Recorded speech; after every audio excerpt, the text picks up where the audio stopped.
everybody, welcome to another edition of 108 Stitches Baseball Talk. My name is Scott Morgan off the Motor City Madmouth. Glad to have you with us tonight. This will be our last show until around May 11th. Candy and I are going to be going off to Europe. We're looking forward to having a good time there as well.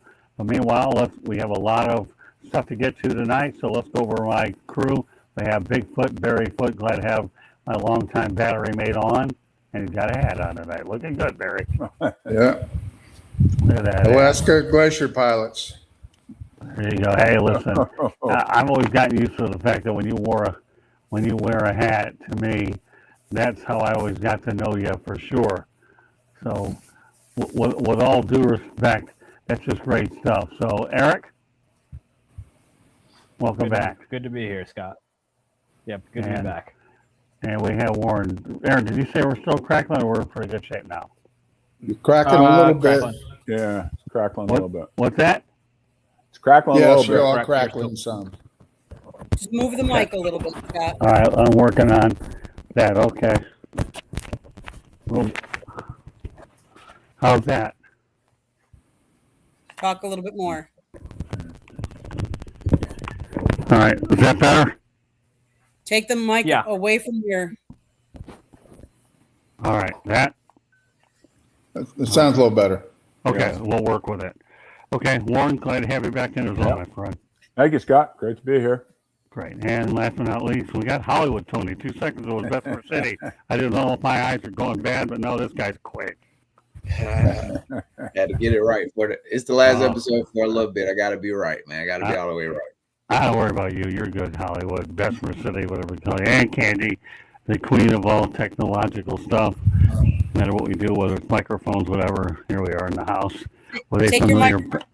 Take your microphone, Scott, and put it up towards your ears. What's that? Like that? Take your microphone and put it up towards your ear. A little bit further. All right. Now talk. All right, I'm talking. A little better. All right, I'll take it. Okay, well, let's get to it before we worry about spending 2 hours on microphone situation. We have a lot to get to tonight. First of all, let's talk about the players who became successful broadcasters. And a lot of those that we're talking about, very familiar names. We got John Smoltz. We got, obviously, with Fox MLB Network, David Cohn. With Yes Network and ESPN, Justin Mendoza for ESPN. Keith Hernandez, SNY. That's the New York station. Alex Rodriguez, Fox and ESPN. Rod Darling, SNY, TBS. Dennis Eckersley, NESN. And Jim Palmer, MASN. I guess that's out in Maryland. All right, so of these individuals that we're looking at here, which one impresses you the most, Barry? The one you left off the list, Timmy McCarver. Tim McCarver, probably the best Tim of the McCarver, best. all right. We wasn't I on think that he's list. in the Hall of Okay, Fame we'll put him on there. broadcaster. So, I like Schmaltzy. I think Schmaltzy does a good job. And I don't know, maybe it's just because I see him more. But, I like Schmaltz. Probably those guys, I see him the most. I probably would give him the nod. But it's hard to have a list of those guys that were on the field without having McCarver on there. Yeah, no, I always thought Tim McCarver was a favorite of mine. Glad you added him to the list. Hey, listen, we could always add people to these lists. No problem. And you did. And a good one, I might add. All right, Eric. You forgot about Bob Uecker. Yes. Well, you're a Milwaukee guy. I guess I should have. I was spoiled by him for like the past five, six years. He was the Vince Scully of the Midwest practically. Don't forget David Cohn. David Cohn's clearly been a perfectionist of his craft. Paul O'Neill, Joe Girardi's got some skill in there. So you got a long list of great players who became terrific broadcasters. And don't forget Hawk Harrelson. Who? Hawk Harrelson. Ken Harrelson. Okay. All right, Warren. Well, I'm since I grew up in the Bay Area, and Mike Krukow and I were teammates. Krukow and Kuiper do a great job for the Giants, But out of those groups, I agree with Barry. I like John Smoltz. He adds a real insight to the game. So who was your one from the Bay Area, Warren? Mike Krukow and Dwayne Kuiper. Yeah, didn't Kuiper get a new contract? He's still going. I believe so. Yeah. He's still going. Yeah. Mm-hmm. Yeah, I thought I had heard some about Mike Krukow and say the other one again, Dwayne Kuiper. Yeah, Dwayne Kuiper. Okay. All right, Hollywood. Yeah, I got it. Hey, Eric, I guess it's the Yankee in me. I love hearing David Cone. He's getting real good. But out of that list, I like Smoltz too. Smoltz in the playoffs. He always lets me know when the pitchers are getting stressed out and how that changes what's going on in the mindset of a pitcher. And you can always feel the shift in the change of the game when he's recognizing that. And I feel like I know more about what's going on with pitching in a playoff game or just a major game, period. So I really like Smoltz for sure. Another one that that you didn't mention that I like as well. I like AJ Przinsky. I'm a fan of him calling games. Hey, go ahead, Candy. Yeah, I have to agree with Eric. I mean, how do you like if you're from Milwaukee, you can't leave Bob Uecker off that list. But yeah, I'm gonna agree with the whole panel. Don Schmaltz obviously would be my pick. I do like his commentary about pitchers and pitches and stuff like that. So out of that list, if I'm picking one. Well, we'll start adding to the list. I'll give you a couple. How about George Kell and Tom Seaver? George Kell and the Tigers and Tom Seaver. Tom Seaver, I know, did a good job for a lot of years as well. I mean, the list can go on. I'm glad we started here, and I'm glad that we went out there and definitely expanded on it for sure. This is one of those topics where it keeps everybody wide open, and I think it's just pretty cool stuff. So, all right, let's go to a nice hypothetical. Hall of Fame, choose one. Gary Sheffield, Mark McGwire, Sammy Sosa. Of the three, Barry, who do you have? I'd probably go with McGwire. I think he, I coached Sammy Sosa with the White Sox. I like Sammy, but I would have to go with McGwire. Look, all three of them, they could be Hall of Famers. I mean, I'll tell you, when I was coaching in the National League, you did not want to see any of those guys. You know, they were all big time players, but I'd probably have to go with McGwire. Okay, fair. What about you? Can't see. I'd probably say I got to go with Sheffield. No one quick. He had a quick swing. He helped every team he was on was successful. He helped the Marlins win their first World Series title in 1997.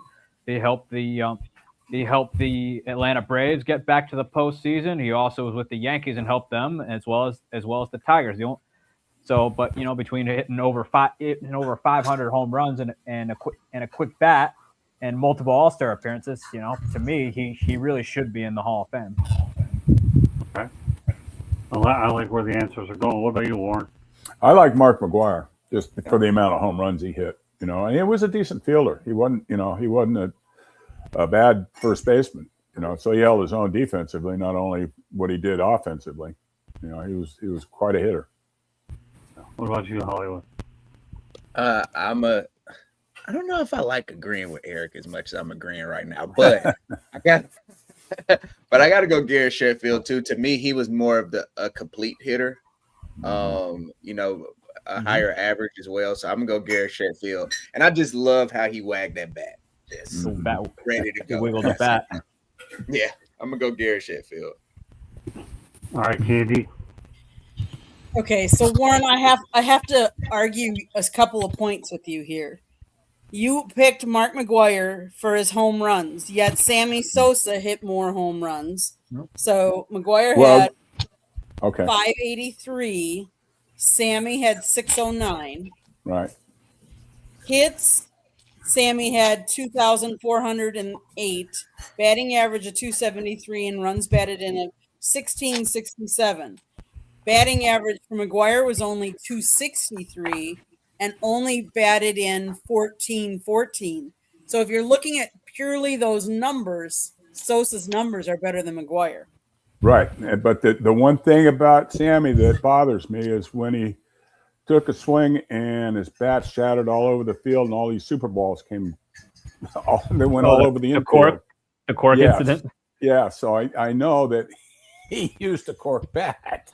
And I played with guy. I mean, Barry as a catcher, you knew when a guy used a cork bat because it sounded completely different. Yeah. You could hear it in a dugout. You could tell the difference. George Brett. So that's the only reason that, I picked McGuire over Sosa.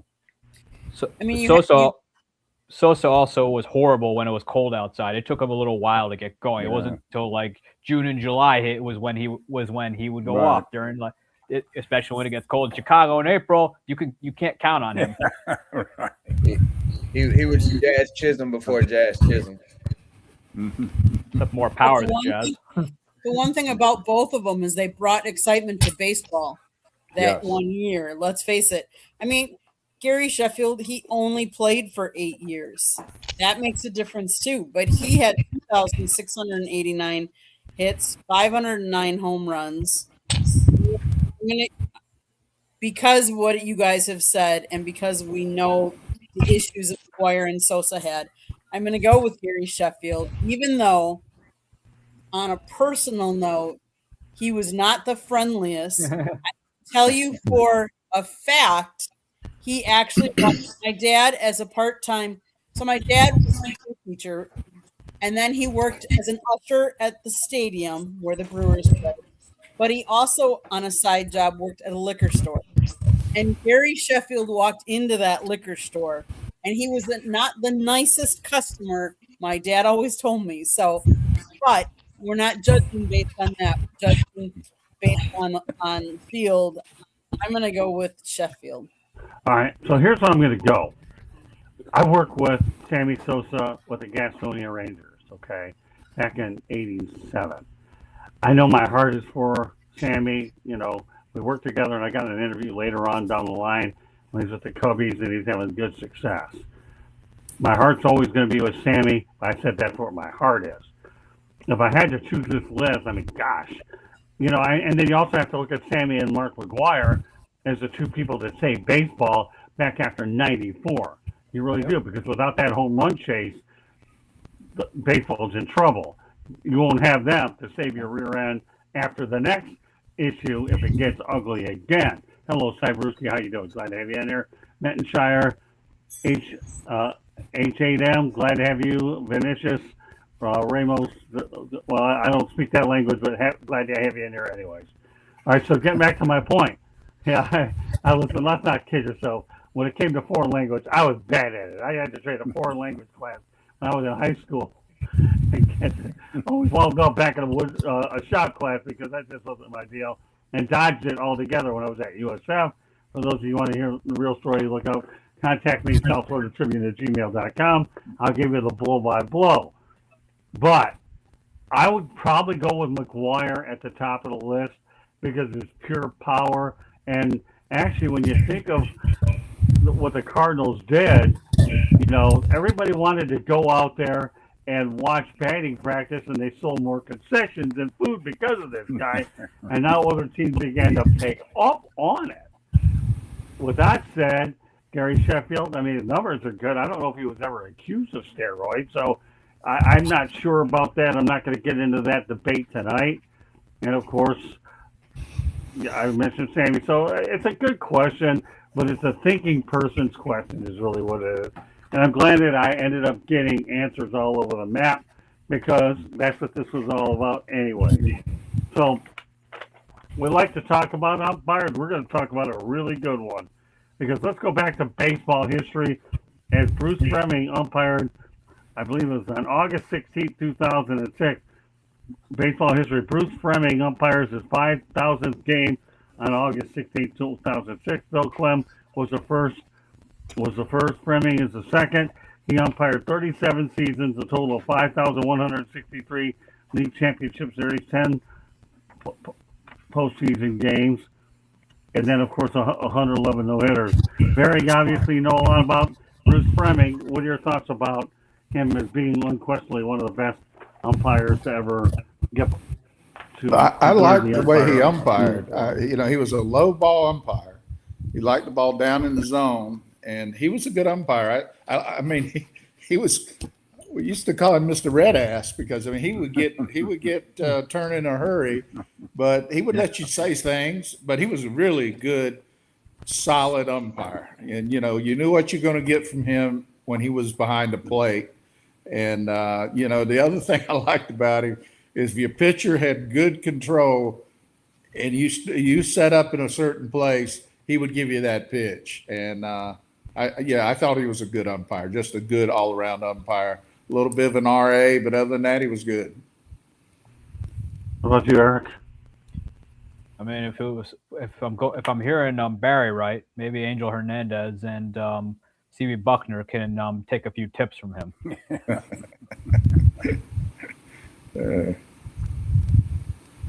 Okay, Warren.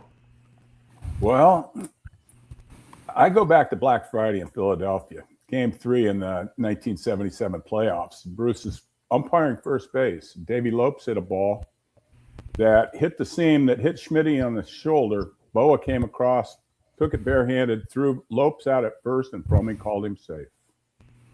That was the ball game. That was the third out of the inning. The game's over. We win the game. He called him safe. Gene Garber was pitching, threw a pickoff down the right field line. Lopes went to second. Next hitter, Bill Russell, gets a base hit with two guys on and wins the game. We end up losing. The game was over. We would have won the game. So I always had a problem with him because of that. But other than that, yeah, he was a good umpire. I mean, you don't. I forgot about that call, Bruce. Yeah, that really cost us. That cost us a game, and possibly going to the World Series. But hey, people are human, and longevity, 37 years. Obviously, he was a good umpire. No question about it. Yeah, when I look at those numbers, they just blow me away. The guy was in there, like I said, 37 years doing it. His final total, he had 5,163 games. His league championship series is 10. That's just too surreal when you look at it. And 111 no-hitters. That is just surreal. Yeah. Tony, I'm setting that up for you so that you can go ahead and get a little information on Bruce. Imagine you take away a season of games from him and he still has 5,000 games that he's umpired. Like, that is crazy. But you know what? Since he cost Warren a World Series, I don't like him. All right, I'm not a fan.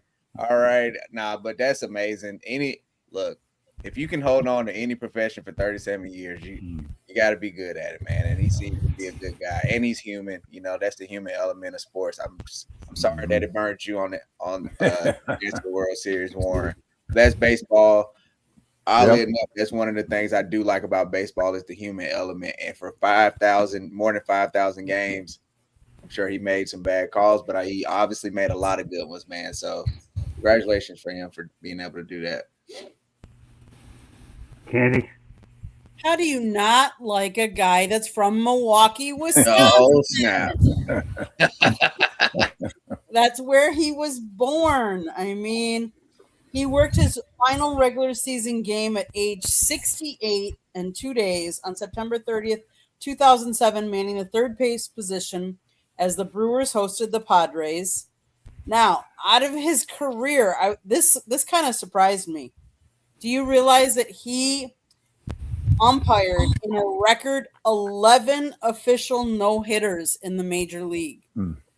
11 out of that whole career, all the 5,000 games, only 11 no-hitters did he see, which is pretty good. And actually, 1, 2, 3, 4 of those 11, he was the actual umpire behind home plate.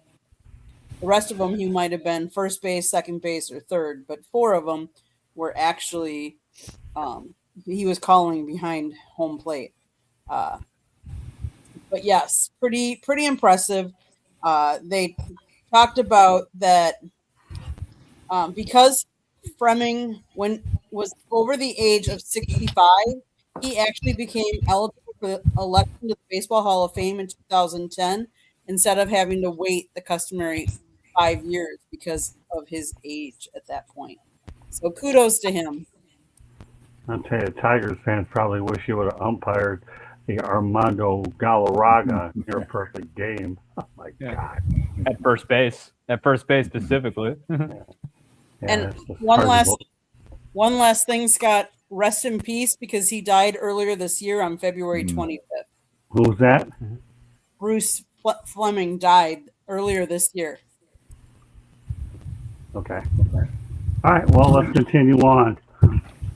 But I want to track a few careers. MLB lowest ERA through 50 career starts in the live ball era since 1920. A Vida Blue with a 2.01 ERA and Paul Skeens 2.02. That's incredible for Skeens to actually be placed in the same sentence as Vida Blue, Barry. Or vice versa. Right. Because and I saw Vida when he wasn't quite that good, but he was still good.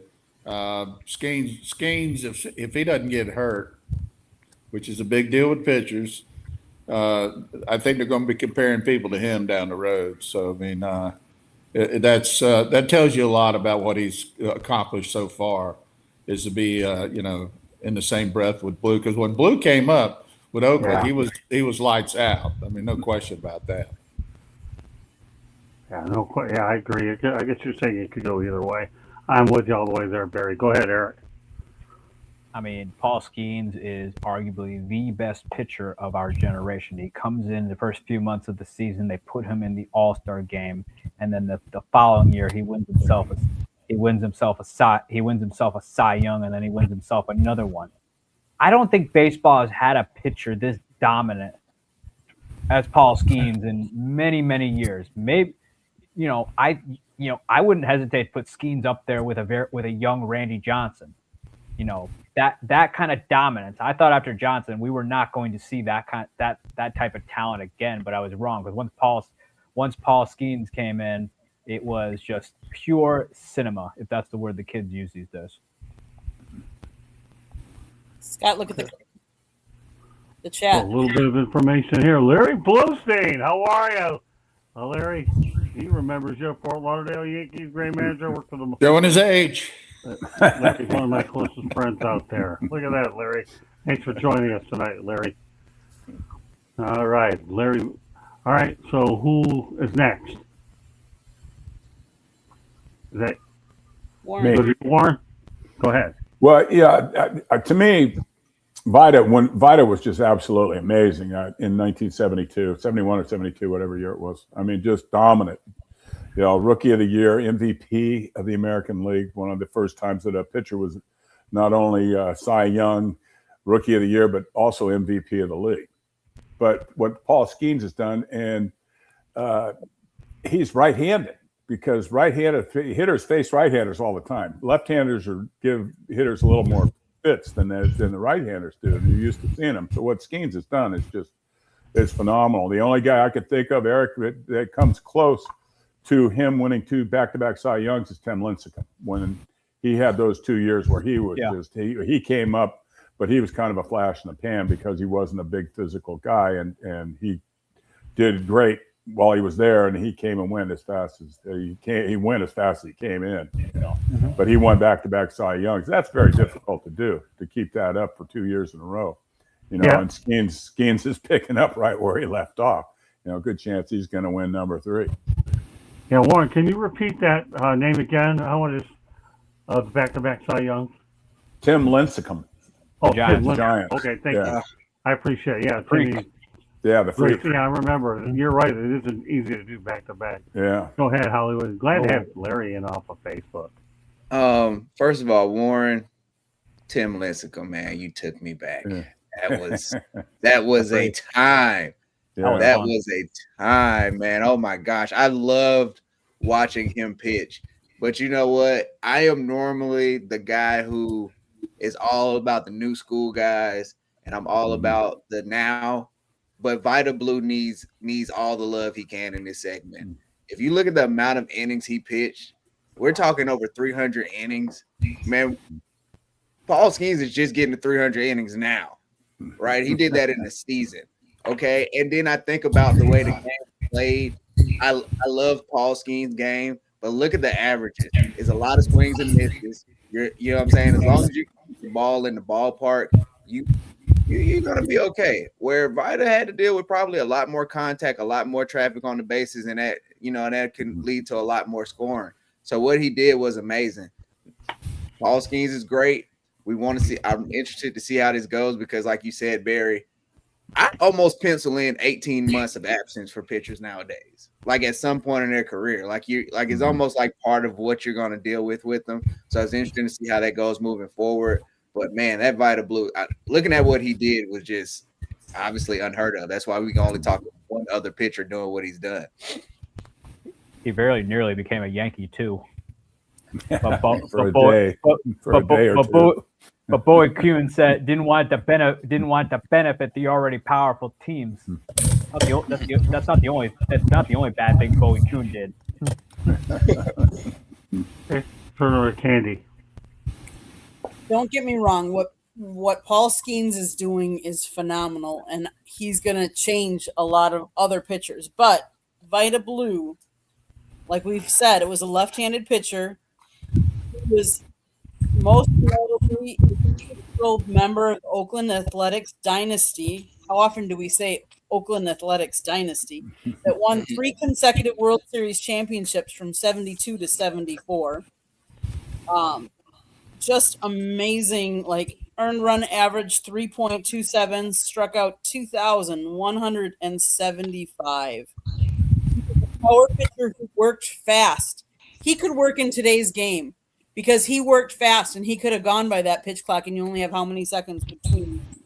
But back in the day, he threw consistently his fastball was his pitch, 94 miles an hour, but could reach 100 miles an hour as well. He threw.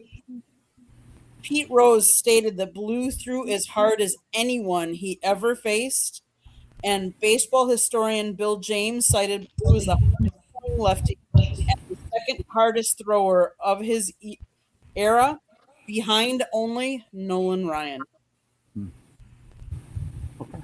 Well, you've heard a wide range of things on this one as well. So, Paul Skeens, Vita Blue, very good comparisons, I might say, between the two. I enjoyed watching Blue with the Oakland A's. Of course, now they obviously have a chance to see what Skeens can do depending on where he ultimately lands. As Barry stated last week, I don't think he's going to be with the Pirates anyhow. So let's go back to the Phillies all-time lineup. This one's for you, Warren. I know I had to make sure we bring this one out to you. So we're going to go ahead and look at the outfielders. You got Bobby Abreu, Lenny Dykstra, Richie Ashburn. And Warren will probably lead off because he'll probably tell me he was teammates with a bunch of these guys anyways. Got Mike Schmidt, Jimmy Rollins, Chase Utley, Steve Carlton on the hill, Tug McGraw, Darren Dalton, Bryce Harper, and Charlie Emanuel. What do you think of the list, Warren? That's a great list. Yeah, but there are, it's so hard. I looked down all the guys this afternoon. And boy, it's tough. I mean, Lazinski, it's tough leaving him off. Bake McBride really turned us around in '77, got us to the playoffs. Yeah. When we acquired him from St. Louis. Ryan Howard at first base hit 58 home runs as a rookie. It's the Phillies history just goes on and on. And it's the funny thing is until the mid '70s and into the early '80s, and then the 2000s, the Phillies were always a doormat with rare exception. We've only won two. In 1980 was our first World Series win. 2008 was the second. So they've only won 2 in the history. So, and when I was coaching in the minor leagues, we'd go over to the Yankee complex. They got 27 world championships. We come back home, we got 1. So but the players that the Phillies have had, and I was fortunate enough to coach in the minor leagues when Rollins and Utley and Ryan Howard were coming up, and I had Cole Hamels as a rookie when he first signed with the Phillies in extended spring training. So it's great to see what he did. So there's quite a history there in Philadelphia.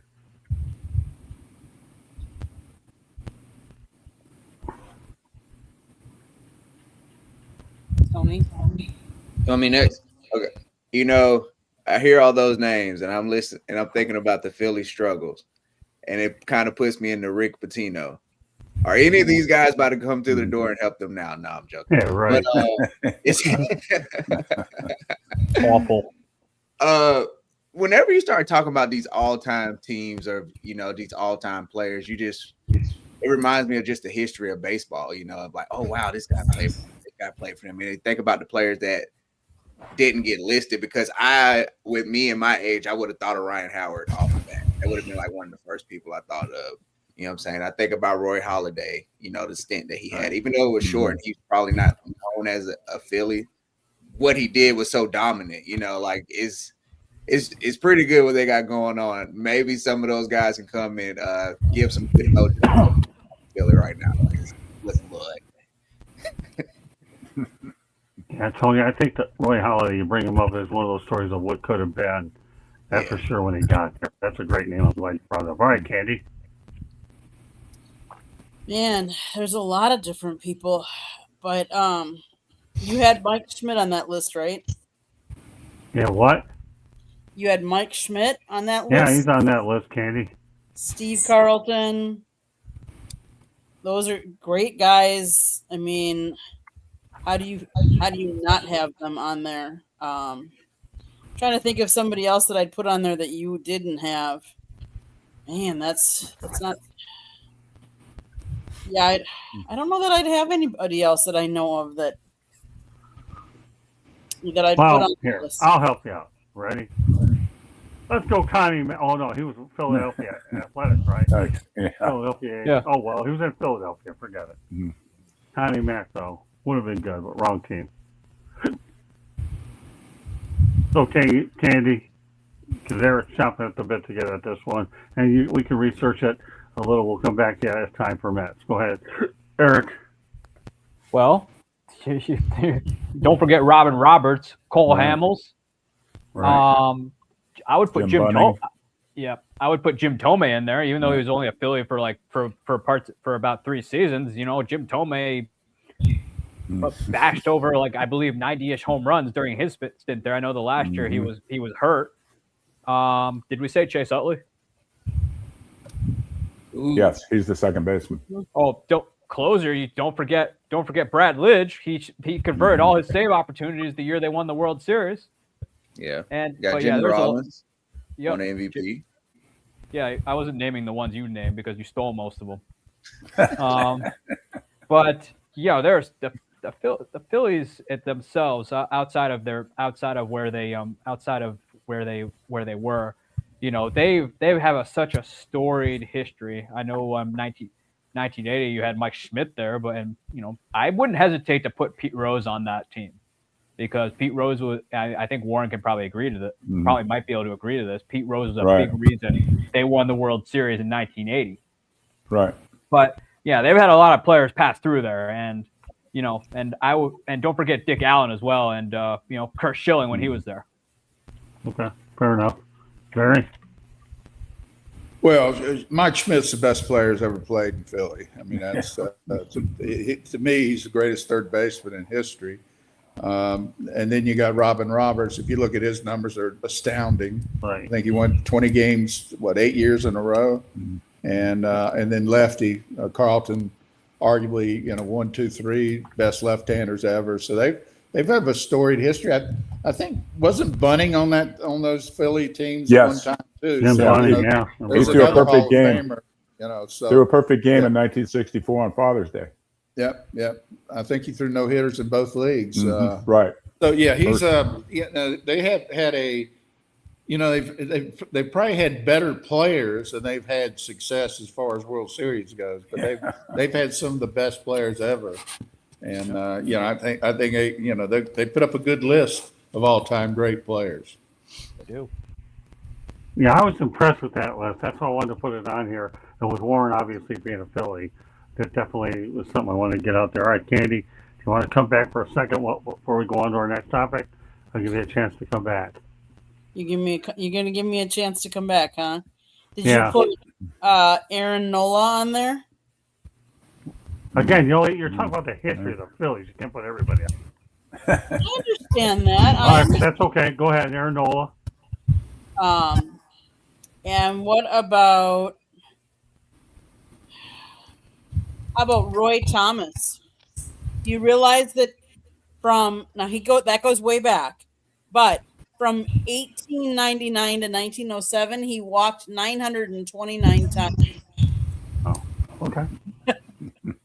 Go way back. All right, that's fine. Well, now we're gonna I'd put go back Cliff to Lee on not there. quite as I far would put back to Cliff Lee baseball down history as there. that, but I'll tell you one thing: if you're a manager, would probably have to be a head scratcher, because we're going to take you back to August 22nd, 2007, as the Texas Rangers here in baseball history scored 30 runs as they assault the Baltimore Orioles 30-3.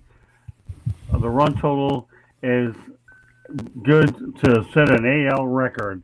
My goodness, Barry, 30-3. That is ugly. Yeah, that's we would have probably seen 7 or 8 position players now. Yeah, right. Yeah, that's a lot of runs. And I know Brew can tell you those relief pitchers, when you get in a game like that and you give up a bunch of runs, it screws your ERA up for the whole year. So that's a tough thing on the relievers. And a lot of times relievers aren't expected to have to pitch, but you got to finish the game up. So Right. It's tough. Great for the hitters, not so much for the pitchers. 30-3 batting practice. Can you imagine what a scorecard would have looked like that? I don't know. 30-3. All right, Cassie. I mean, Baltimore was in the midst of a 13-year playoff drought when that happened. And it's not the first time they've gotten the bricks beat out of them. It happened to them. It happened to them last year too, on Mother's Day of all days of the week. But it's pretty bad now. I mean, looks like somebody couldn't pitch that day, and your pitching coach has a lot of explaining to your manager.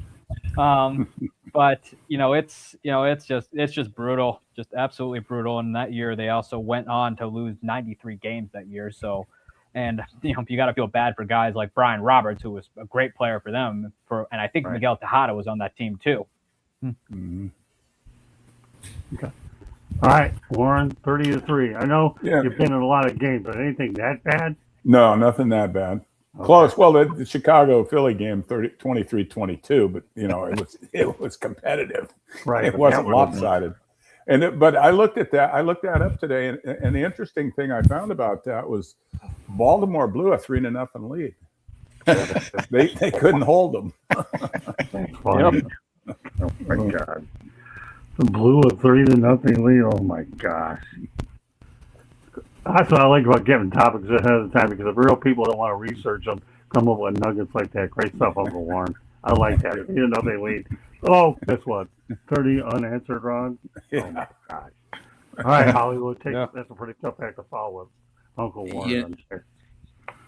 Man, if there was any time to invoke a mercy rule, I think once you get to 30, it's like, all right, enough. We'll see everybody tomorrow. We reconvene or something, man. 30 is tough to do. And baseball's a hard sport, right? Like scoring 30 is hard to do. I should have did the research to see how many position players were in this game, because I know at some point a shortstop had to throw some pitches in this. Mm-hmm. Again, that probably was the last couple of outs, by the way, because obviously none of the professional pitchers were able to do their job that night. I had to be fun if you're a fan, though. You want to see runs. If you're a fan of the team scoring 30, that's a good night. But if you're on the other side, geesh, that's the longest 3 hours of your life, I'm sure. Candy? So I looked this up. So in this game, the Orioles scored in the first and the third. Texas scored in the fourth, the sixth, the eighth, and the ninth. Baltimore used 4 pitchers: Cabrera, Burris, Bell, and Shuey. None of them, their ERA for all 4 of them were 5.10, 5.24, 6.14, and 9.49. So they obviously had awful. They had 10 runs scored in the 8th inning, 9 in the 6th, 5 in the 4th, and 6 in the 9th. So yes, 30 runs off 29 hits. Wouldn't want to be the losing pitcher in that game. I just feel like that is crazy. I mean, but I will say the most runs scored in an MLB game came back in 1922. Obviously, it's not modern area. It was the Chicago Cubs 26, the Philadelphia Phillies 23. Most 26, 23, but not a 33 route, Candy. correct. I got All right. Great stuff. Like Rocky, throw in the damn towel. Huh? It reminds me of Rocky. Throw in the damn towel. I mean, Yeah, Baltimore had this happen to them again last year when the Reds just demolished them 24-2. Yeah. So, I And like two that. position That's a players great got in reference, that, and Rocky. two position players got in that game for Baltimore. Of course. All right, well, I'll tell you what. When I was texting Eric today, I hadn't heard Kerry Wood's name in a long time, but you know what? When you look at today's pitchers, and I mean today's pitchers, it will make you appreciate what I'm about to tell you right now, and that is this. Rookie back on May 7th of, back on 8, Kerry Wood strikes out 20 batters and gave up one hit. The 20-year-old ties the record set by Roger Clemens in 1986 and matched again by Clemens against Detroit in 1996. So Wood ended up breaking the NL record of 19 in a 9-inning game by Steve Carlton, Tom Seaver, Dave Cone, and held by Bill Gullickson. Let's talk about Kerry Wood and what he did then and how much he'd be appreciated. I don't think any young pitcher or too many pitchers are going to hit that 20 batter strikeout mark. Do you, Barry? Well, yeah, I've seen that replay in a couple occasions, and the thing about him, he threw real hard, bow lock and breaking ball, and I mean, I saw some swings in that game where it was like they had no chance, and they hadn't seen him before, so he had a lot going for him, plus great stuff that particular night, and he had great stuff for a long time before he kind of hurt his arm and never really had that kind of stuff again. But yeah, he was that particular game. I think I saw some of the most pitiful swings I've ever seen in a big league game. Okay, go ahead, Eric. I don't think you're going to see that now. Pitchers they don't throw enough nowadays. They aren't left in long enough nowadays. I mean, sure, we'll get a guy who strikes out 13, 14, sometimes 15 batters, but we'll never see 20. It's just these guys just don't throw enough. But it's it was probably the high for his career, because after that he was plagued by injuries, and it was eventually converted to a reliever, even though which was really a sad thing. You can blame Dusty Baker for pitching him into the ground like he did Mark Pryor. But it's 20 strikeouts. It's pretty neat to see. I mean, it does. You're never going to see it again. Warren, I mean, you're talking about pitching. Yeah, I mean, there's no question not going to see it again. I mean, it's only happened in the history of baseball by two men, so it's phenomenal. That's something. To strike out 27 or 20 out of the 27 outs is amazing. And I saw a lot of the replays, and I can't even remember. I might have watched the game live. He was just phenomenal. And yeah, his breaking ball that day, and that's what it takes. I mean, the guys throw hard, and the hitters, the harder you throw it, the better their eyes light up. But boy, when you have a breaking ball that you can get over the plate like he did that day, yeah, that's what happens. You can't put the ball in play off of him. He was just totally dominant. Tony? Heck no, you're not going to see this. Well, for one, like Warren said, just the odds of it. We only seen it twice in baseball anyway. So, we're talking once every, 100 years or something like that. We're talking hundreds of years of baseball. We've only seen it twice. And secondly, they don't throw enough. We're in an age where managers and teams don't care about a pitcher getting a no-hitter. So they definitely don't care about you getting 20 strikeouts. So it's not going to happen at all, man. We'll get close. You have people like Skeens, or oddly enough, it might be a flash in the pan guy that you wouldn't even think of who will get close. But I don't think we'll get to strikeouts. It'll have to be 20 consecutive strikeouts. Like, it would have to be the first, about 6 2/3 innings for that to happen. And I doubt that happens. Candy? Ironically, Wood had gone 50 pitches in the bullpen, and he didn't throw one strike.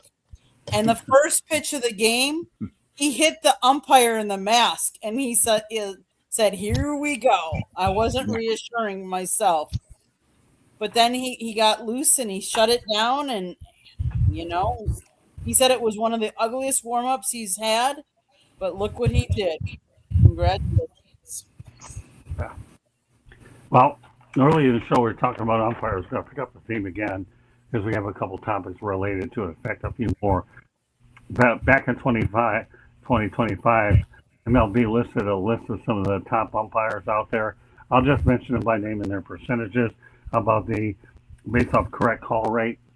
You're going to have Edwin Jimenez at 96.37%, Derek Thomas 95.82%, Junior Valentine 95.81%, Alan Porter 95.74%, Dan Mertzels 95.57%, Manny Gonzalez 95.82%, Will Little 95.34%, Edwin Moscaso 95.34%, Shane Livensparger 95.22%, and Adam Beck 95.19%.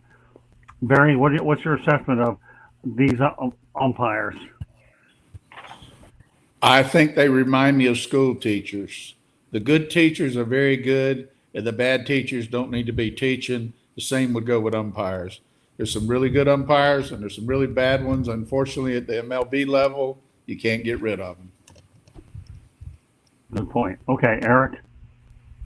Baseball better pray those guys aren't thinking about retiring anytime soon, because it's really hard to replace the good ones, as we've seen. The great ones are to do the best job. You don't know their names. Okay, Warren. Yeah, that's what it was always a baseball term. It was you never the best umpires always went unnoticed because they did their job and that's what they're supposed to do. But but the percentage, I mean, when the guy's 95% right, that's pretty good.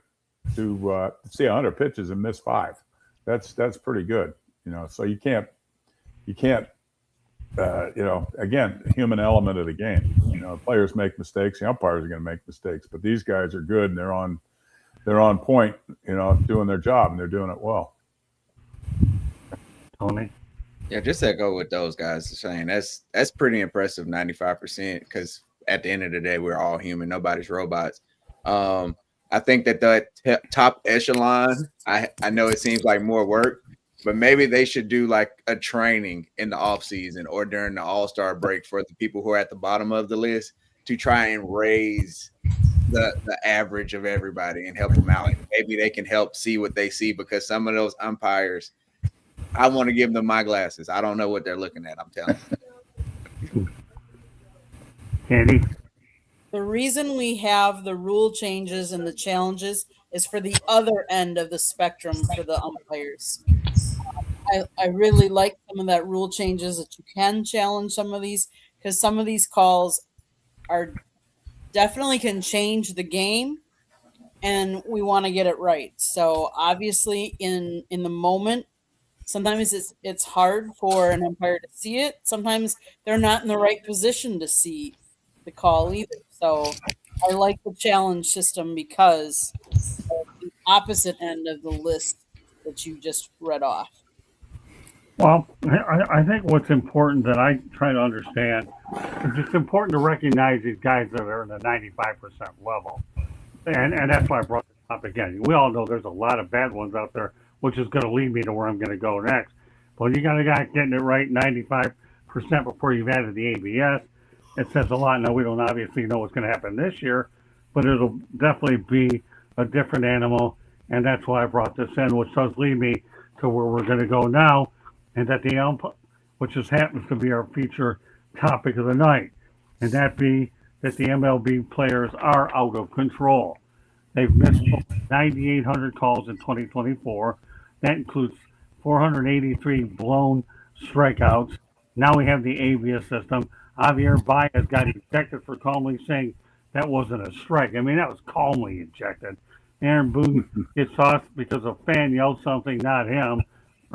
I remember that one. I remember that too. And then you have Carlos Correa was ejected From the on deck circle.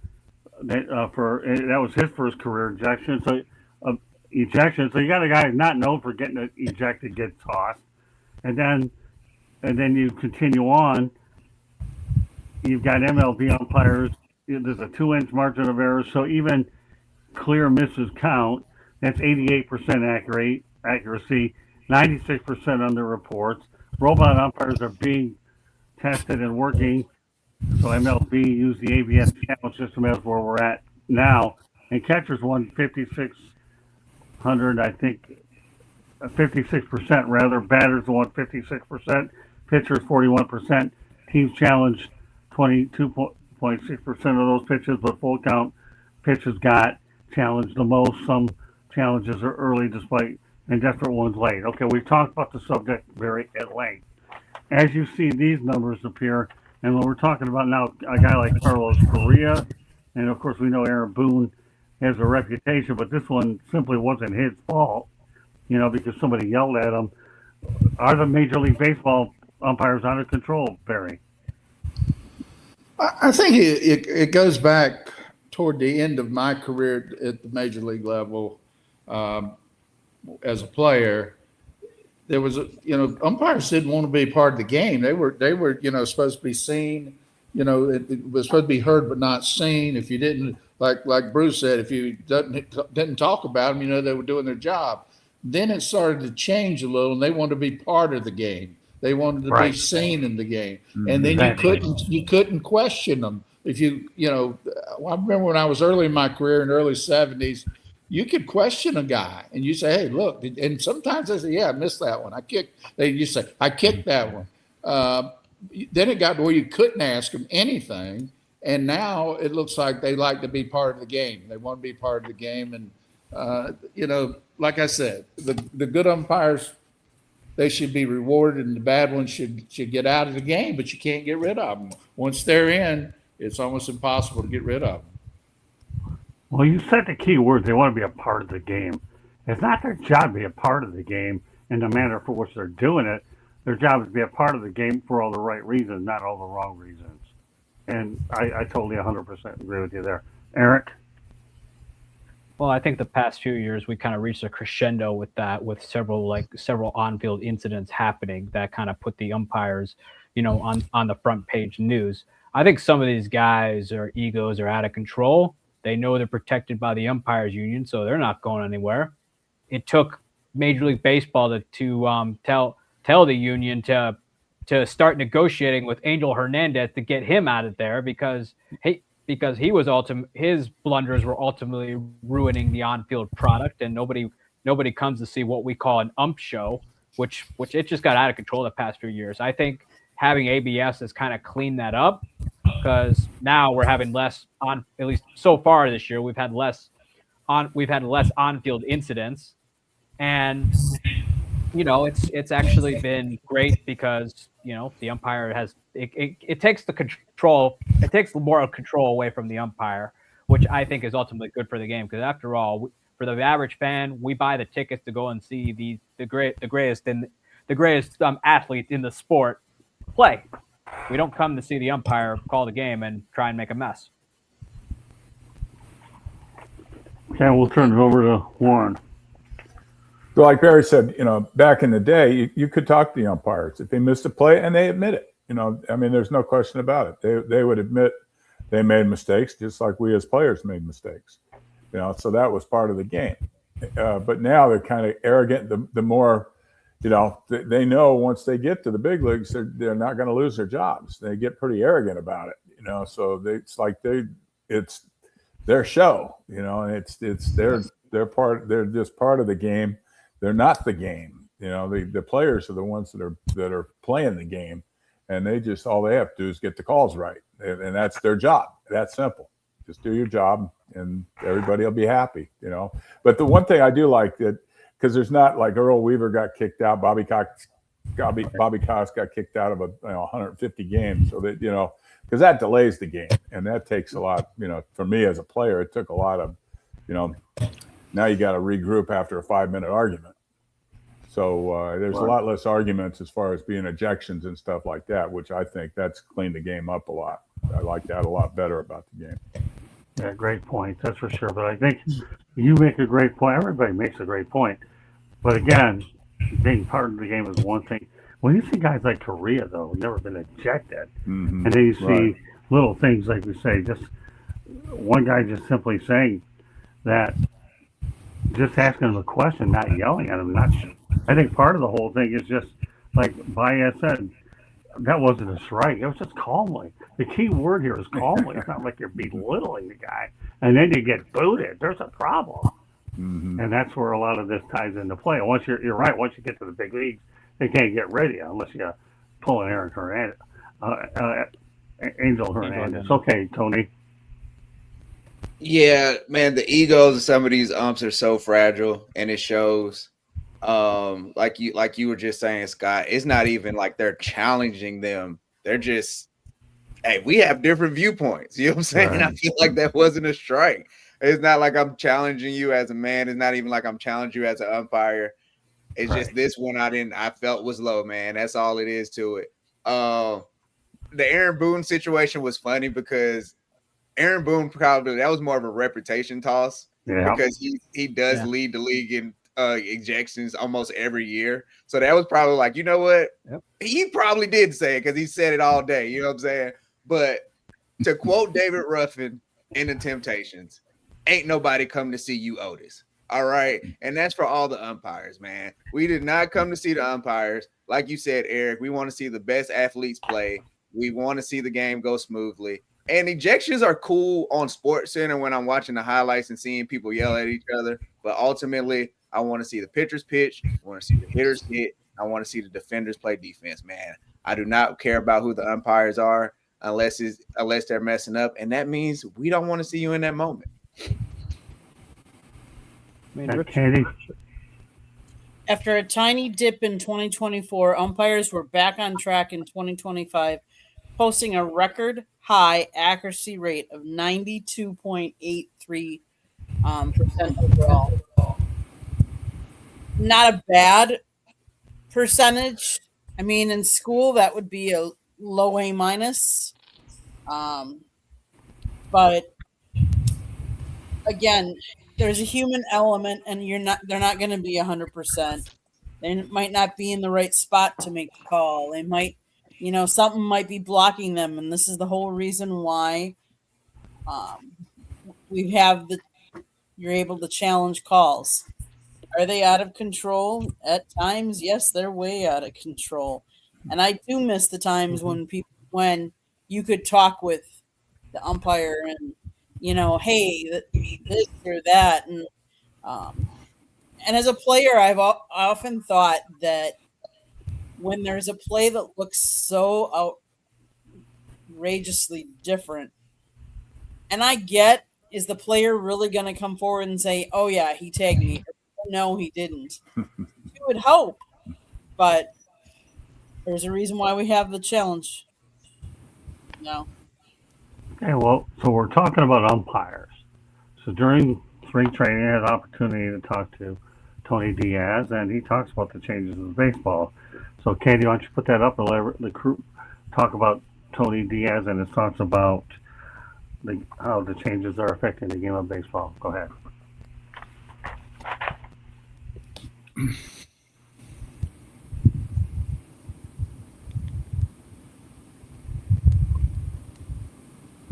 At the ABS system there this year, and of course they had that big, stealing base. You got the bigger base fence. Tell me what it's like with the modern day rule changes as to how Major League Baseball is. I think those rules have definitely make our game better. We have the technology. Why not use it? And in the past, we saw no hitters being denied because of that. With the Armando Galarraga play in Detroit, right. We had definitely strike zones that were ungodly big, and nobody could do anything about it. So now the bigger bases, we want more action, and I like it. I think it also helps with the injury prevention. So I'm for the new technology being included, and I think it's make the game better. So you're telling me you like the replays and the pitch clock? Is that correct? I do like it. I think the pitch clock has been a tremendous addition to the game. We want the pace of the game to be quick, and I Some people argue that maybe that takes a little time, but still, I think the average time last year, we're trending in the good direction. What about the ABS system now that they're going to be the challenge system? I know umpires don't like to be second guessed, but they're going to be stuck here doing it, knowing that there's somebody looking over their shoulder. Yes, and I get that, but at the same time, it's the human eye can lie to all of us, and again, we have the technology that also is you get two challenges, and if you lose them, then you're done. Right. So it's not like you can blatantly just challenge every call that you feel that it's in. So I think the two challenges is good actually, because you got to be smart, you got to still be strategic how you use that. Come on. Don't you tell me that over the years that you miss the managers arguing with the umpires as part of the entertainment? Or is this game softened to a point where we got to leave the old umpires alone? We got to be nice to these guys. No, I mean, the human element still exists, obviously. And even with replay, they don't get it right 100% of the time. So, yeah, I don't think the human element has been lost by any means. But again, it's part of the technology that if it's there at your disposal, why not use it? And it would, when we have it and we can get the play right, we can get the strike zone right, why not use it? Okay, chat here with two questions. So there you have it. Again, what can I say about Tony Diaz, a really smart person? Barry, do you agree with what Alani had to say? Yeah, I think you use the technology. I think we have to be careful. I own technology companies, so I like technology, but I think you have to be, we're really getting close to pushing it too far. It'll be interesting to see how the ABS system works for the season. I think in the long run, we're going to see that be the strike zone, caller from at some point down the road. But, I like the human element. So it's going to be a real, sort of give and take until you get it ironed out as what makes the most sense. Yeah, like I said, Tony Diaz, I believe will be a manager at some point down the road in the big leagues. Kathy? I mean, you have the challenge, then you also have the ABS, but remember those, once if you use it and you don't win, you lose it, and you only have two of each. And so the human element's still there. I mean, without the challenge and without the ABS, the game becomes very much in the umpire's hands. Given that these guys are challenging the first pitch in the first inning, it's parts of the game that we grew up with are still very much there. So it's a little bit of a change, but I don't think it's as drastic as people think it is. Great stuff. Okay, Warren. Well, I like, the number one thing is the pitch clock. Get the ball and throw the ball. Don't stand around the mound. I don't want to see a pitcher walking around the mound and the hole and rubbing the ball. Get the ball and throw it. For me, the quicker I work, the better I work. And especially when you're with a good catcher, you're on the same page. It's boom, the game goes quicker. You get into a pace, you get into a rhythm. You talk about any good pitcher talks about how he gets into a rhythm. Some in the first or starting pitchers, first or second in, they get in a rhythm, and the game just flows. And as far as getting calls right, I'm all for getting the calls right as long as it doesn't take time. And it seems like the pitch clock or the ball strike is not taking time. They question it, they review it real quick, and boom, 5 seconds later, here comes the next pitch. So it's not taking time. That was the first thing that I was concerned with. And basically, if you get it right, that's what we're looking for. One of the quickest workers I ever saw out there was Jim Cott. He gets the ball back in handstand, he just threw it. He didn't care. He and Johnny Oates told me a story about Randy Jones and Jim Cott hooked up in San Diego, and the game was over, night game, and it was over before it got dark. An hour and 29 minutes. I believe it. Yeah, Jim Cott. Once you got the ball back, well, maybe that is. Yeah, here it came. He was the one to do. That's a good point. I just remember seeing his delivery in my head. That's how quickly if he had a pitch clock, you're only using 10 seconds of it from ball back to pitcher, and then go back to guy. It just was surreal. Yeah. Again, when I have a veteran group like I have with Bigfoot and Warren, I can go back a long way on a lot of topics. Blending in with a guy like Eric and Tony and our statistician Gandhi. and we all of a sudden we could cover an awful lot of ground. Right. A lot of years. Randy Johnson, he was pretty quick too. All right, Hollywood. Scott, real quick, you just Yeah. described some good gumbo. That's what we are right now. That's what we're gonna call What? it. It's some good gumbo. You know, you guys give us a little older perspective. Right. Me and Eric are a little younger. Candy sitting back, ready to put the stats out there. A little bit of everything, man. That's how you make good gumbo, man. I don't know how to make good gumbo, but I'll take your word for it because you're teaching me a lot on TikTok. Go ahead, There I you like go, the man. gumbo now. That's how you make good gumbo. But look, I'm a fan of it because of the speed. One thing is funny because people look at baseball as a slow sport.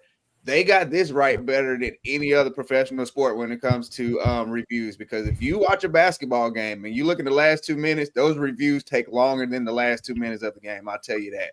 The NFL is kind of quick, but the challenge being right on the scoreboard and seeing it quickly, I like that. But I also agree with Bigfoot. This is a slippery slope, man.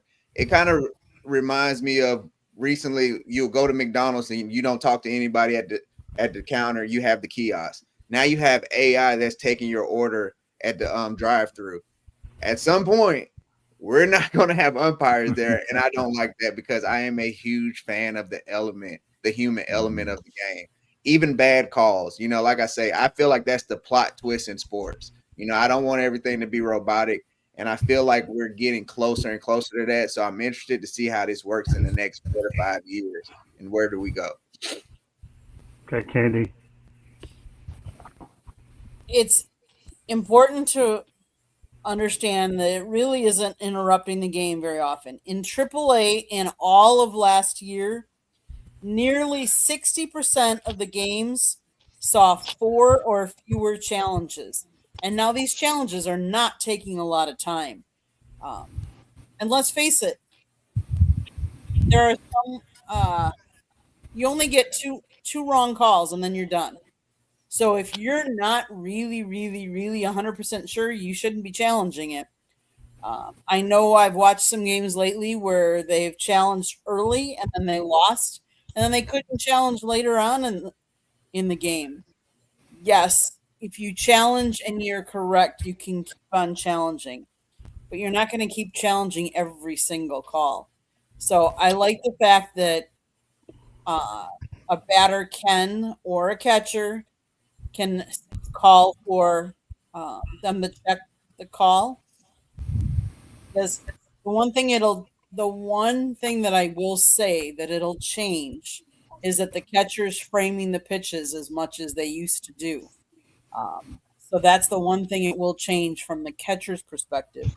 But the catcher also is one of them that has to be eyes glued to where they're catching it, because they're one of the ones that can make the call to challenge it. Okay. Bottom line is, Tony Diaz said it all, and he struck a lot of different topics. And for a modern day guy in the game, who's dealing with it day in and day out, I can see where he's coming from. But technology is what it is. You try to make the most of it and hope it helps to only improve the game. I think that's really what it comes to. Any way you can improve the game, or as Warren would say, clean it up, right? Because that's what you're trying to do, is clean it up.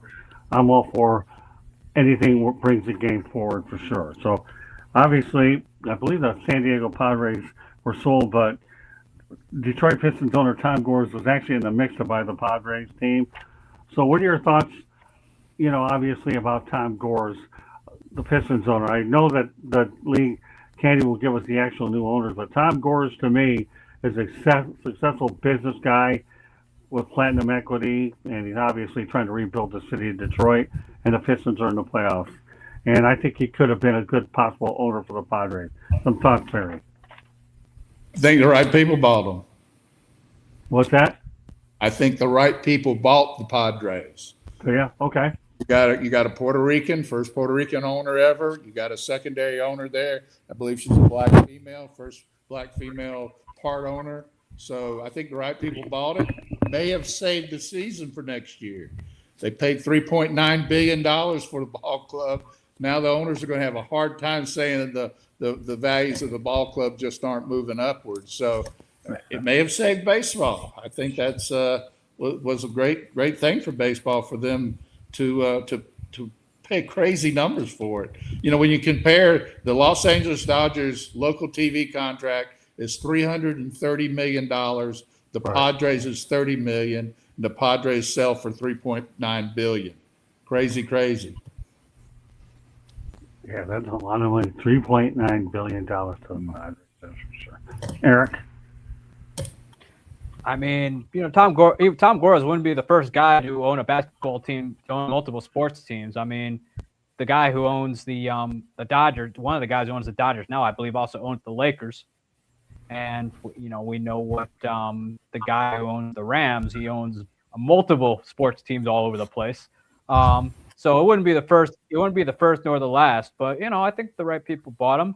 I think, you know, Tom Gores has clearly had a lot of success in business, and he helped turn around the Pistons really quickly from being the laughingstock of the NBA to boom, they're in the playoffs and I think have a really good team going forward. So, you know, right people bought them. I think the owners are gonna have a hard time selling that the values of their franchises aren't going up, because given what the Padres paid for the purchase of this team, you know, I think it kind of dents their narrative there. Yeah, $3.9 billion for them. It's a good haul. All right, Warren. Right. Well, Tom Gores part of the Los Angeles Chargers also. I saw that where he owns 27% of the Chargers. So he was trying to get involved in a little bit of all the major sports. But he was outbid. You know, he offered $3.4 billion and they sold for 3.9. You know, like Barry said, the right people bought him. You know, and it's 75% of the owners in baseball have to agree to the sale. So, you know, I think everybody's pretty satisfied in the baseball, the owners fraternity who bought the team. You know, but it is amazing to see how the price of teams. Yeah, if the Padres are worth $3.9 billion, what are the Dodgers worth? Yeah, or the Yankees. I mean, it's amazing now. It's the Yankees would break records. Yes, I mean, either one. Yeah, I hear Petco Park is a beautiful place. Oh, it is. It's phenomenal. Yeah, it's amazing. How they've gone from when Barry and I played, they'd get 3,000 to 5,000 people at the Murph, and now they get 38,000 to 40,000 every night at Petco. Well, it doesn't hurt that the only major sports team in town, because the other one migrated to LA. But that doesn't matter. It's Padres town. More power to them. Tony? Wait, so you're telling me there's money in baseball? What? Yeah, right. Who knew? You know, it's been such a struggle. Look, man, these billionaires, look, they always show they got a lot of money, man, and they're going to flex their muscle. Yeah. It's just another thing for them to purchase. Yeah, he fell short. Like you guys said, I think the right guys ended up buying the Padres. The interesting thing is, will this start kind of the chain reaction that we've seen in the NBA of we see more teams sell? Because if somebody can write you a $4 billion, $5 billion, like you said, what will the Yankees go for? What will the Dodgers go for? You know, like the Braves, these larger markets, people give you $5-6 billion. It might not, maybe it wasn't for sale before, but for the right amount, I'll come up off of it. So that's what I'm really interested to see, because you got legacy teams in the NBA like the Lakers and the Celtics. They both sold within the last year. So I think with the right amount of money, anything can be on the table. Andy? Private equity billionaire Jose E. Feliciano and his wife, Kwanzaa Jones, have reached a deal to buy the Padres for $3.9. The price shatters the record for MLB franchise sale previously set when Steve Cohen bought the Mets for $2.42 billion. The other thing, there were 3 other finalists for the Padres, which included Dan Friedman and Joe LeCobb and Tom Gores. Now, Feliciano, who co-founded Clear Lake Capital with Begdad Eghbali in 2006, has become a more prominent sports investor in the last few years. They provided a large portion of the funding for the $3.16 billion purchase of English soccer giant Chelsea in 2022, and now has more than $90 billion under management. They were close to buying a minority stake in NFL's Los Angeles Chargers 2 years ago, and they also put a bid in unsuccessfully for the Denver Broncos back in 2022. Well, goes down to what Barry said. Padres are in good hands.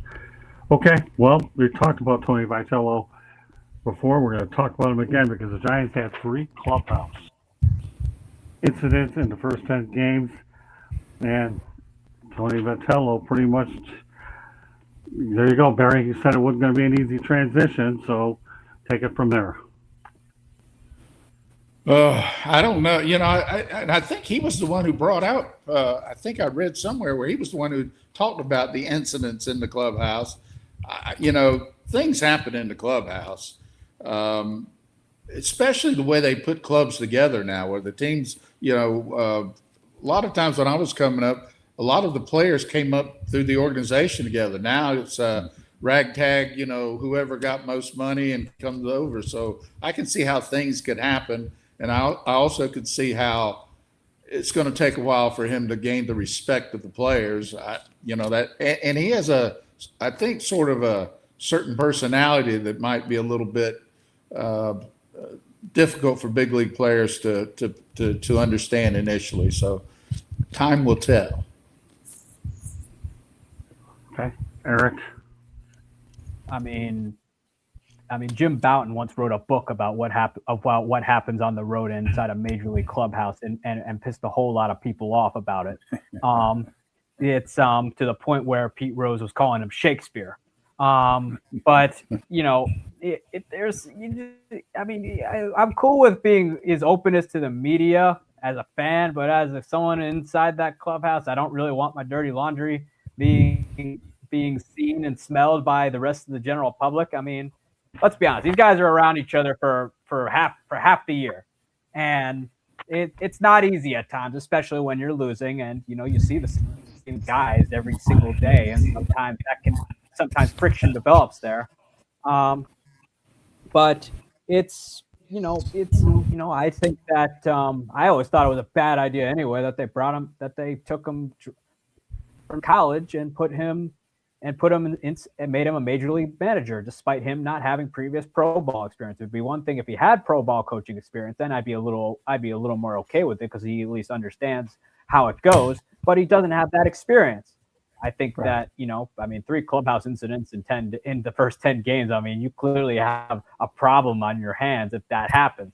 I mean, yet he also happens to have Jace Tigler on his staff, who knows what it's like to be a young manager trying to manage a bunch of big egos. Tigler had certainly lost control of the clubhouse with guys like Fernando Tatis Jr. and Manny Machado, but Vitello's got to be careful here, man. Otherwise, the season's only going to get worse, and it certainly doesn't help that the Giants are off to a rough start this year. Well, let me go over the comments that he actually mentioned. And that's it. Obviously, you see some intensity back and forth. But he said a couple things we were able to keep from you guys, media, which was great. But the rookie manager said, if you lump these two and you're the one referencing, which is kind of the meeting on the mound, we really had only 3 things that have been, I don't want to say controversial, that's a mislabel. But some kind of intensity back and forth. So, again, we all know intensity is part of baseball, Warren, isn't it? And that's what you have here with a new manager and these incidents occurring. Right. And this is something that, number one, I don't think he's used to having the immediate exposure that he's having, because you keep your dirty laundry in your clubhouse.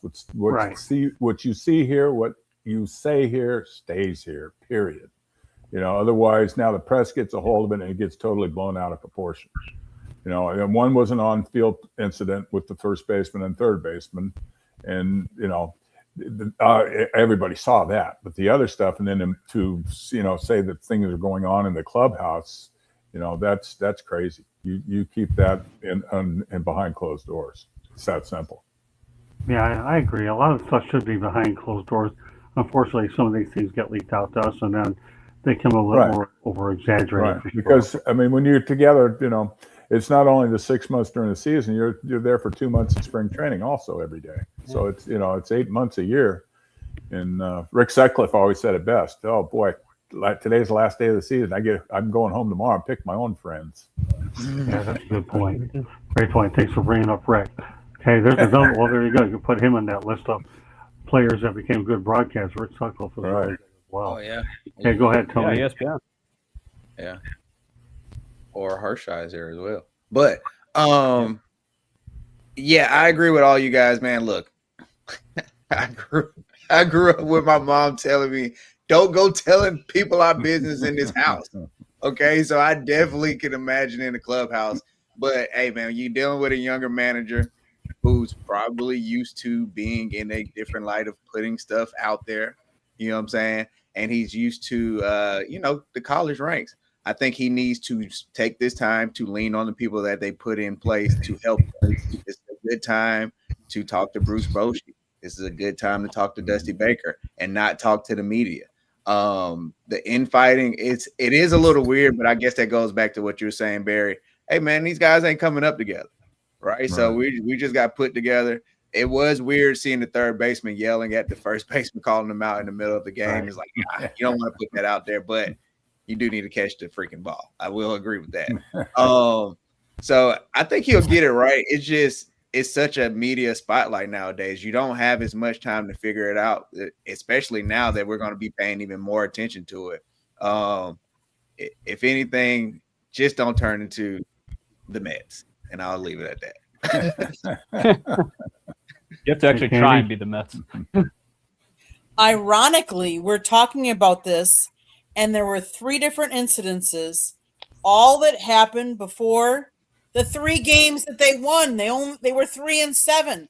These incidents all happened to spark them, to get them motivated. I get it. Right. Don't air your dirty laundry, but it also motivated the rest of the team to play well enough to win those games. Sometimes as a manager, whether you're young or not, you got to motivate your team however you can. Now, did they call out everything and did they air out all their dirty laundry? No, but he's a young manager trying to do the best he can. And it motivated his team to win those games. Maybe that's what he's going to have to do. All right, well, tonight's been an umpire theme. I got one more umpire story I want to throw, not one I'm really overly thrilled about. When umpire Brock Ballou was robbed and assaulted in Philadelphia before a game against the Diamondbacks, his phone was ripped from his hands, so he chased down an alleged teenager. Ballou's head was injured from punches, but he got his phone back. Umpire the next night. You talk about a trooper, Barry. This guy is it. Brock Ballou. Well, he was a trooper till he got hold of that kid, and that kid knocked him upside the head a few times. So, I don't know. That's unbelievable. He probably would be better off to just go get a new phone. Umpiring. You ever see anything like that before, Barry? No, I don't think we had the volatility in the cities that they have Barry? today. Yep. I'm here. What's going on? Yep. Eric's your turn. I think it's pretty crazy on that end, though. I mean, that something like that would happen, but different world we live in. But good for him, though, for somehow catching the kid and going to work the next morning. Yeah. Yeah, some of these things are just far-fetched. All I do is find them and talk about them. And tonight we're trying to give you all different aspects of these poor umpires. One's getting assaulted, the other ones are getting critiqued. Orange, you have a lot of sympathy for the worst job in the world, man. It sounds like including Mr. Ballou. Yeah, I mean, that's more power to him. I mean, that's awesome that he came to work. They didn't let it bother him as far as showing up for work the next day. But boy, you got to be careful when the places you go. Sometimes, obviously, he's not going in the best part of town. There's some dangerous areas in certain towns, and you got to be careful where you go. And I'm surprised he wouldn't go with a partner. Those guys, I don't know how much they hang out together, but I know it's when I was playing, I always went out with a bunch of teammates. There was 5 or 6 or 8 of us that always went out. Yeah. We always went out together. Smart, power in numbers. Go, you're 100% right, Uncle Warren. Tony? Hey, listen, you better leave these kids alone, man. They are different. They do not respect their elders. It's a different time out here, man. And Philly's rough. I don't know if he called the game beforehand, but he might have called some strikes that were balls or vice versa, man. It gets tricky in Philadelphia, right? They're tough. They're a tough crowd. But all seriousness, I'm glad he's okay. He got his phone back and everything, but you got to be careful. The youth of today are dangerous, and I'm gonna leave it at that. Okay, Candy. The umpire has gotten 94.1% of the balls and strikes correct this season. He has been challenged 4 times, and all have been overturned. He has 58 games under his belt from behind home plate. It's just unbelievable what people will do to get phone, steal whatever. I don't know. It doesn't say what kind of phone it was, like how expensive it was and whatnot. But apparently it wasn't the first time the suspect did that, including, I guess, he shot somebody else the same day. Okay. Eric, why don't you give me an update on Edwin Diaz? You say he's out for a while? Oh yeah, Edwin Diaz. He's out for the next. The Dodgers word that he's going to be out for the next 3 months. I mean, that's a guy that they got in the offseason because Tanner Scott was a bust last year, and Edwin Diaz, I think, arguably is one of the better closers in the National League, and now he's out for the next 3 months. So the Dodgers are going to have to find a way to kind of navigate the 9th inning. Harry, you talked about the loss of Edwin Diaz. Well, that's pitchers for you. They, if they stay healthy, he's been hurt before, so got an awful lot of money to be unavailable and really fill in a spot that they felt like they really needed to fill in order to get the three-peat in. So I feel bad for him. I feel bad for the ball club, but I think there's probably a lot of Dodger haters out there that are probably real happy right now. Barry, I have to tell you something. You really do look good in that baseball hat. You really do. You can put any logo you want on it, Barry. I don't care. I don't care what hat. Eventually, one of these days, we're going to go out there and get you a South Florida Tribune hat as well. We'll send you one out there. But you look good in the hat. That's how I got to know you back in the days of the Fort Lauderdale Yankees. Now the guy's wearing a hat today. I'll tell you what, we got to get Cam. We'll have to get this guy a Tribune hat, Motor City Mad Mouth hat. Yeah, send one like up. to use Motor Mouth on.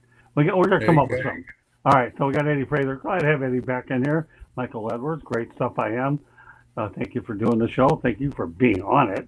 Let's turn it over to you, Warren. I mean, Diaz. Well, yeah, I mean, it's again, pitchers, they're fragile, especially in today's game. And it's sad because since Kenley Jansen left the Dodgers, their 9th inning closer role has pretty much been a revolving door, and they haven't had one that they could really depend on. Now they went out and spent the money to get somebody they could depend on, and he gets hurt right away. So that's part of baseball. It's the way, but I don't think that's going to affect as far as them making the playoffs or. And if anything, he'll be nice and healthy and fresh by playoff time. Because there's no question, they're going to make the playoffs. I think. By the way, they'll get by without him for a while. Yeah, no, I think the Dodgers will be fine. You're talking about losing him 3 months in April. So as long as you can get them ready by the All-Star break, then they'll have time to rest up to it. There you go, Barry. You got to love this. It'll look good. Amazing Cubby pinstripes. Look at that. Oh my! I remember your time back there. Okay, go ahead, Hollywood. 2 more topics to get to, but that's it. So one will be Barry's viewpoints, and the other one we're going to compare World Baseball Classic NBA Finals, and that'll do it. So go ahead, Tony. This is interesting, and 3 months, we'll see. But an elbow injury, this is normally a precursor. This is almost the calf strain leading to the Achilles tear.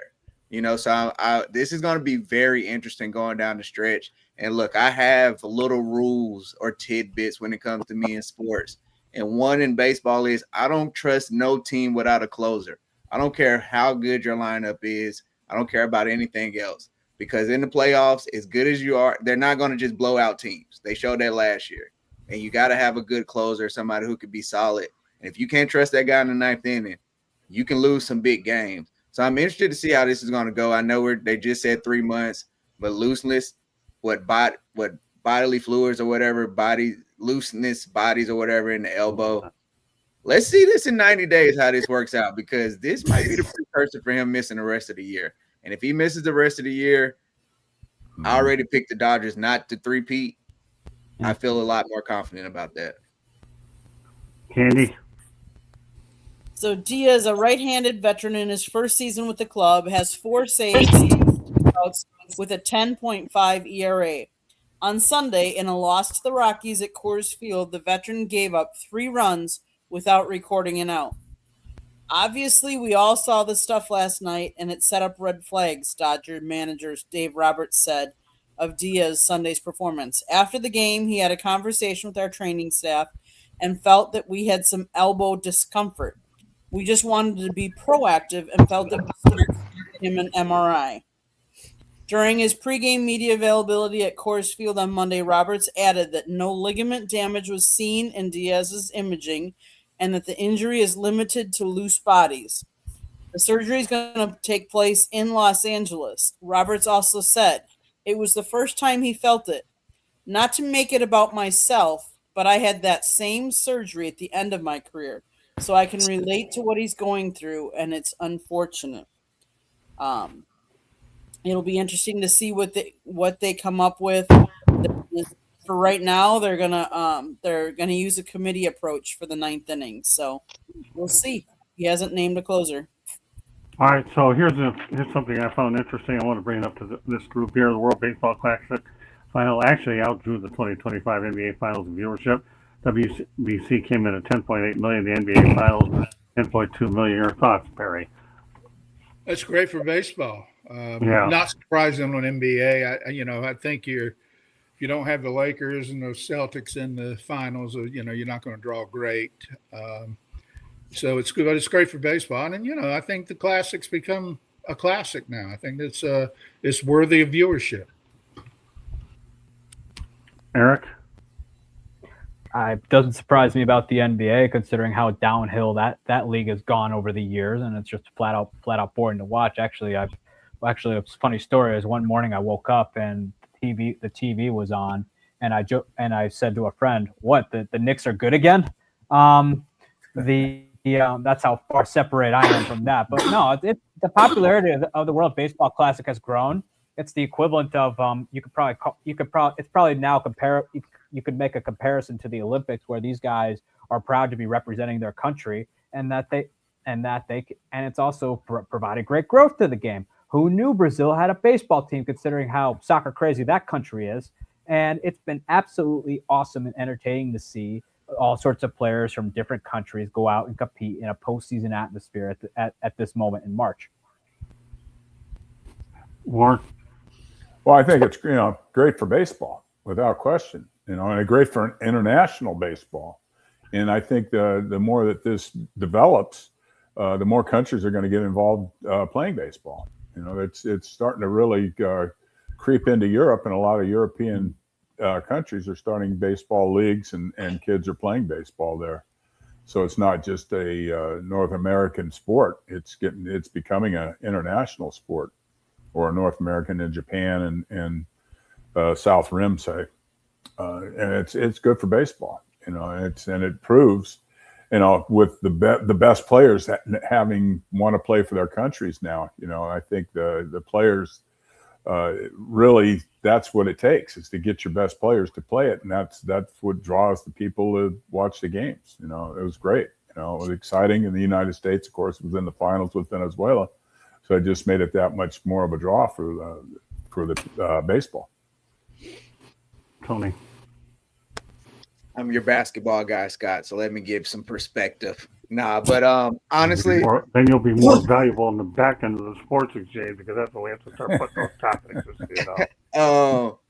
Honestly, it makes sense. The soap opera-ness or the side stories, the trades, the drama of the NBA is more intriguing than the NBA is right now. So that's not surprising.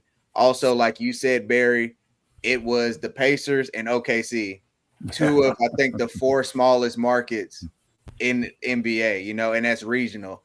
And I'm going to quote the great Stevie Wonder. Everyone from Maine to Baton Rouge is a USA fan in the moment, right? So you have the whole country captured for this game, and it's a one game instance. So of course people are going to be tuned in, but it's great for baseball. Just like you guys said, now more countries around the world probably are going to want to compete and get their foot in on this. So it's going to be interesting to see how that goes forward. But 8 million is a huge gap. I did not think it would be that big. That's almost 8 million people. That is, like you said, Eric, that's turning into like an Olympics type of event with this, having so many people. But people are always proud for their country. They want to root for their guys. Okay, Candy. Yeah, OKC versus Indiana averaged just 10.2 million viewers. But let's go back to 2023. It was only 4.48 million that tuned in to watch USA versus Japan final on FS1. But the 2026 championship game witnessed a 128% increase and peaked at 12.1 million viewers on Fox. For the entire tournament, WBC rating saw a 156% increase compared to 2023. I think a couple of reasons. A, I think they were publicizing it more. Two, I think more of the star players played for different teams, and that intrigued all of us wanting to watch all of those. Plus, we have to remember neither of these games are really as international as some of the other team or as some of the other sports.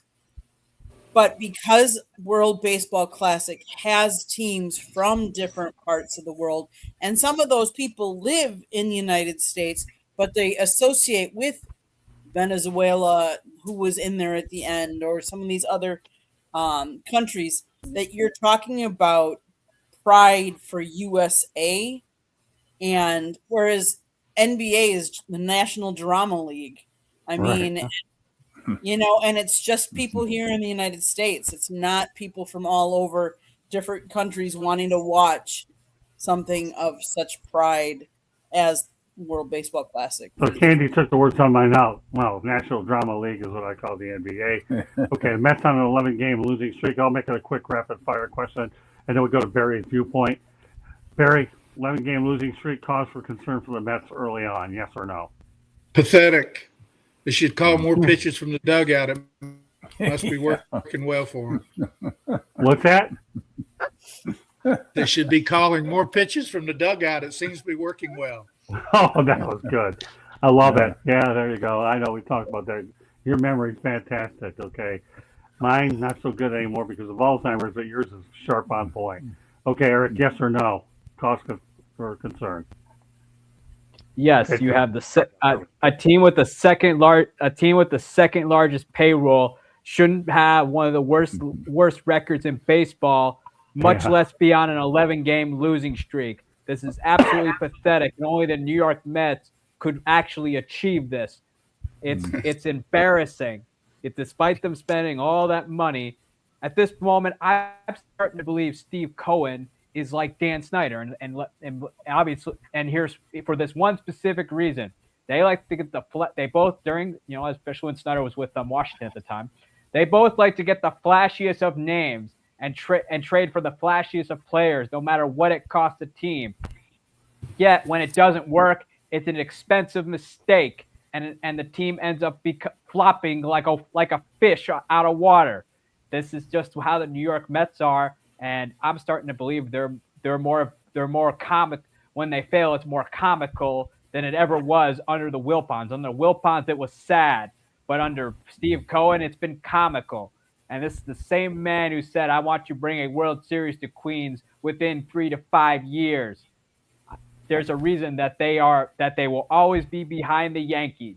And I suggest people in Queens start rooting for the Yankees. Otherwise, you're going to be torturing yourself for the next 50 I'll years. say one thing. That wasn't rapid fire, but that's our Eric Cast. I'm okay with it. Good stuff. Okay, Uncle Warren. That's a pretty interesting act to follow.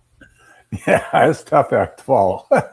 But, no team has made the playoffs with an 11-game losing streak since the 1951 New York Giants. Oh, I They're the love last that. team to do it, even though the playoffs are a way different format than back in 1951. But it's now it proves that you cannot buy a winner. They go out, they've got one of the highest payrolls in baseball, second highest, and they're struggling like crazy. You have to have continuity in your organization, and it starts at the top. And if they don't have the right people in place to run the organization and under that leadership, they're going to find 11-game losing streaks or a dime a dozen. Yeah, I feel bad for Carlos Mendoza. That's for sure. He's a nice guy. Right. He's the one that, he's taking the brunt of it. Yeah, he is. He's going to be the fall guy. But I got to know Carlos last year. What a super class guy. Okay, go ahead, Tony. I love correcting Eric, especially when it comes to the Mets. Not one of the worst record in baseball. It's not one of. They're at the bottom. All right, they're the worst record in baseball. They were tied at one point. Yeah, and no, don't panic. Continue doing what you're doing. Please don't change a thing. Do not change a thing, Mets. Please don't change a thing. And I will say this: the Mets better cash in on this Juan Soto contract before he becomes a DH, because the contract over time is just getting worse and worse and worse. But hey, man, the Mets play in Flushing because you got to put them down the toilet sometimes. And I'll leave it at that. All right, we'll turn over to Candy. After you're done, Candy, you're going to give us a station break, and then we're going to go around the horn. So I'm going to talk about Tony. Tony, if you looked at the MLB record right now, Kansas City Royals are 7-15, as well as the Mets. Okay.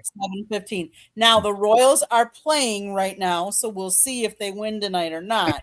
And the Mets are not, so the Mets can't, but I can't ruin it. They can't beat themselves. They could perhaps beat themselves. Is it time to panic? You should always be panicking if you're a Mets fan, because look what they've done the last couple of years. Like, look at what they did last year. I mean, is it time to panic? It's time to leave that franchise as a fan and go to a real team.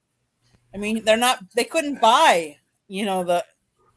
anything last year. So, is it time to panic? No, it's too early in the season, but they really do need to figure out what's happening, because obviously they're not gelling as a team, but it is what it is. Well, I'm going to go back to what Warren said. He threw a heavyweight number there. Mm-hmm. I hope that stands out, and I hope we get a short out of that, because you're not going to like what Uncle Warren had to say, Mets fans, that's for sure. You're in trouble. That's all I can say. If history repeats itself, and Warren's comments stand the test of time. All right, Candy, take a break. We go around the horn. I want to thank everybody. This group's going to have a little bit of time off. We'll be back on May 11th. I want to thank them for hanging out a little bit longer as we cover as much ground as we can. As I go into a little bit of a break, Candy and I are going overseas. Take it away, Candy. South Florida Tribune Publishing Company published a book, Lessons from the Microphone, Tuning into the Enduring Wisdom of Visionary Leaders. It is written by our host, Scott, the Motor City Madmouth Morganroth, talks about his 40-plus years in the industry and how it has evolved. Go get your copy today. It's available on Amazon, Barnes & Noble, Kindle, Google, and Apple Books. There's also a link on our website, www.southfloridatribune.com. There's also the audiobook is out there, so if that's your cup of tea, go grab it there as well. As far as our website, we have some great writers. In fact, Mr. Eric Katz has been contributing. He is on fire. Go check out his columns. Great reads. Go check it out. If you like to listen to podcasts, you can find us wherever you get your podcasts. If you want to be a guest, have topic ideas, or you want to sponsor a show, email us at southfloridatribune@gmail.com. And last but not least, if you see that red subscribe button in that lower right-hand corner, that means you have not yet subscribed to us. I honestly do not know what you're waiting for. Just click it, like us, share us with all your friends and family, anybody that you think would enjoy our programming. Monday nights is baseball night. Tuesday nights is football. Wednesday nights, you never know what Scott's got up his bag of tricks. And I mean, you never know. Thursday nights as well on Sports Wrap or Fire Up. Come over to the country club, as Scott calls it, and enjoy our programming. But yes, as a note on our programming, we will be running regular programming up until Thursday. Thursday night, we will have one show, the Sports Wrap, and then we will be taking a break. But that does not mean our YouTube channel is taking a break. So make sure those notifications are on because we have other shows that will still continue on the network. Back to you, Scott. All right, thanks, Candy. Well done. And Cassie, let everybody know how they get a hold of you.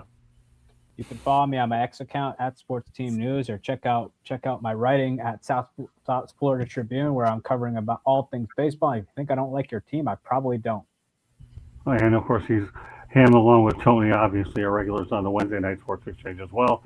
And they'll be getting a new show coming up. I'm actually thinking about moving that date a couple of weeks before I think you guys are ready. I'll get into more details over the next couple of weeks. So it'll be a can't miss show. Go ahead. I'll turn it over to Tony. Yeah, you can find me, Tony Talking Game, on YouTube and Talking Game 1 on all social media.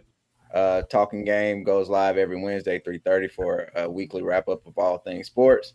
And then you guys know you can catch me here Monday night, Wednesday night, and going forward, it'll be Saturday mornings. Oh, Sunday, 2 Raw for SmackDown. WrestleMania week has just ended. You know, we got to talk wrestling. There you go. Support Tony there, and support Uncle Warren. I love this guy. He's unbelievable.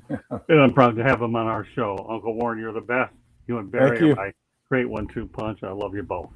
Thank you, Scott. Love being here. And you can reach me here in Maui for the next couple of weeks while we're off on the beach. And we got to go to my co-host, Derry Foot, with that head. I'm telling you, I've said it a million times. I'll say it a million more. Barry, you look great in a baseball hat. Oh, thank you. Look, I'll be here next time Scott and Candy are here, unless they get arrested on the cruise. So I'll be here then. I can't hear you, Barry. I said I'll be here on Monday nights unless you guys get arrested on your cruise trip. Well, I promise to be on my worst behavior on that trip. I'll be doing so much videos.